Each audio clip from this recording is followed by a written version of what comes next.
परम आराध्य देव श्री दादा गुरुदेव श्री परमहंस दयाल जी का पावन जन्म स्थान छपरा है।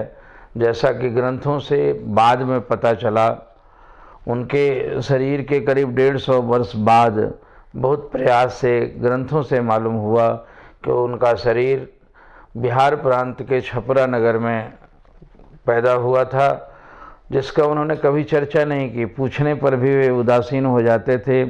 उनका वैराग्य तो जैसे महावीर और गौतम की कोटि का था। वे कभी भी अपने शरीर के प्रति कभी भी कोई परिचय नहीं दिया। उन्होंने पूछने पर वे टाल जाते थे। कहते, दुनिया के कुल जीवन को मेरा ही जीवन समझो, सबके जन्मदिन को मेरा जन्मदिन मानो, और मैं तो अजन्मा हूँ, मैं कितनों बार जन्म ले चुका हूँ, मेरा जन्मदिन जान के क्या करोगे, मैंने अनंत नाम पकड़ाए हैं। इस तरह के बोल बोल कर वे गाते थे बड़ी मस्ती से। मुझको द्वैत दृष्टि नहीं आती, जहाँ देखूँ तह वही आत्मा, पिता पुत्र और नाती, और सच्चिदानंद प्रकाश भया अब सब ही भरम न साती, मुझको द्वैत दृष्टि नहीं आती। बहुत प्रयास के बाद हम दुनिया के लोग करें क्या, उनके उपदेशों को आत्मसात सीधे तो हम कर नहीं पाएंगे। हमारी पात्रता नहीं है, हमारी मति वैसी नहीं है, तो हम लोग उनके स्थूल रूपों को ही पकड़ते हैं, पूजते हैं। दुनिया की ऐसी रीति रही है। ऐसे उन गुरुओं के सही रूप में अनुकर होने का मतलब तो है उनके उन जीवन दर्शन को आत्मसात करें, हम भी उनके जैसी तपस्या में उतरें। लेकिन ये तो जैसे दीवा स्वप्न जैसा लगता है कि आज के इतने देह और दुनिया के प्रपंचों में फंसे लोग उनको उस रूप में कहाँ उतार पाएंगे। खैर, उनके पावन जन्म स्थान छपरा में बहुत प्रयास के बाद गुरुदेव श्री परम जी महाराज वे बिहार में आए और उन्होंने इसकी खोज में छपरा में बहुत प्रयास किया। फिर भी जन्मभूमि का सही पता नहीं चल पाया और जन्म स्थान नहीं मिला। तब उनके तपस्या के क्षेत्र रोहतास में के निकट परमपुरी नामक स्थान पर उन्होंने श्री अद्वैत स्वरूप आश्रम नाम के एक बहुत बड़े मठ का शिलान्यास किया और वहीं से केंद्रित होकर अपने गुरुदेव और दादा गुरुदेव के नाम प्रचार को लाखों लोगों के बीच में बिहार में बांटा। जैसा कि वे ऐसा कहा करते थे कि मैं बिहार में उन्हीं परमहंस महाराज जी के आदेश से उनका उपदेश बांटने आया हूँ। और उन्होंने अपने जीवन के 40-45 वर्षों तक लगातार बिहार की जनता में, ऐसे रुखड़े लोगों के बीच में, जबकि साधन का अभाव था, गांव-गांव, देहात झोपड़ियों में, गरीबों के घरों में जा कर घूम में बहुत प्रयास करके, अथक परिश्रम करके उन्होंने उनका नाम प्रसार किया। बहुत बाद में ये जन्मभूमि दहियामा में, जहाँ महाप्रभु का जन्म हुआ था, उसको खोज निकाला गया। श्री परमहंस महाराज जी ने अपने नाम और जन्म स्थान के बारे में कभी कुछ बताया नहीं था। यहाँ तक कि वर्षों तक साथ रहने वालों को भी अपना नाम पता नहीं जानने दिया। तो बहुत बाद में मुश्किल से ज्ञात हुआ कि महाराज का जन्म श्री रामनवमी के दिन सन 1846 ईस्वी में छपरा दहियामा ब्राह्मण टोली में पंडित तुलसी राम पाठक जी के घर हुआ था। 17 वर्ष की अवस्था में वे गृह त्याग कर छपरा से रोहतास के जंगल में तपस्या करने चले गए। तब से शरीर के अंत होने तक सन 1919 ईस्वी तक कभी मुड़कर छपरा नहीं आए। सीमा प्रांत के टेरी ना ग्राम में एक गृही भक्त के यहाँ समाधि ले ली। श्री परमहंस अद्वैत मठ श्री आनंदपुर के महात्मा शुद्ध धर्मानंद जी छपरा सत्संग प्रचार में आया करते थे। तब से श्री परमहंस दयाल जी के जन्म स्थान के बारे में जिज्ञासा किया करते थे। लगभग सन 2002 ईस्वी में भक्त छेदीलाल जी, मनोज जी, पारस जी आदि कतिपय भक्तों ने उसकी खोज शुरू की। कचहरी में उस मोहल्ले के लोगों के दस्तावेज उलटने पलटने पर काफ़ी मशक्क़त के बाद दहियामा ब्राह्मण टोली में पंडित तुलसी राम पाठक जी के घर का पता चला, जो किसी के दखल कब्जे में था। पूरी ज़मीन का एक टुकड़ा लगभग 900 वर्ष फीट का खाली गैर आबाद पड़ा था। शेष में पक्के मकान बने हुए थे। खाली ज़मीन को बहुत प्रयास के बाद उपर्युक्त भक्तों ने चंदा करके खरीद लिया। वह दुर्लभ निधि पाकर अपार हर्ष हुआ। किसी प्रकार पता चला कि दूसरी बादशाही महाराज का श्री नंगली जिला मेरठ में समाधि मंदिर है, जहाँ इस परंपरा के बहुत संत रहते हैं।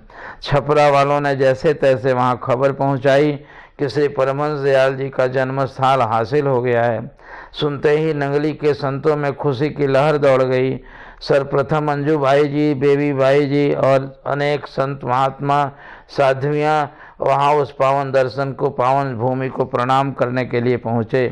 सभी उस स्थान पर भाव विह्वल होकर दंडवत प्रणाम करने लगे। आसपास के लोगों की भीड़ इकट्ठी हो गई। संतों ने खूब कीर्तन किया, नाचा गाया और मिठाइयाँ बांटी गईं। वहाँ की मिट्टी लेकर वे श्री नंगली गए तथा छपरा वालों को भी नंगली आने का निमंत्रण दिया।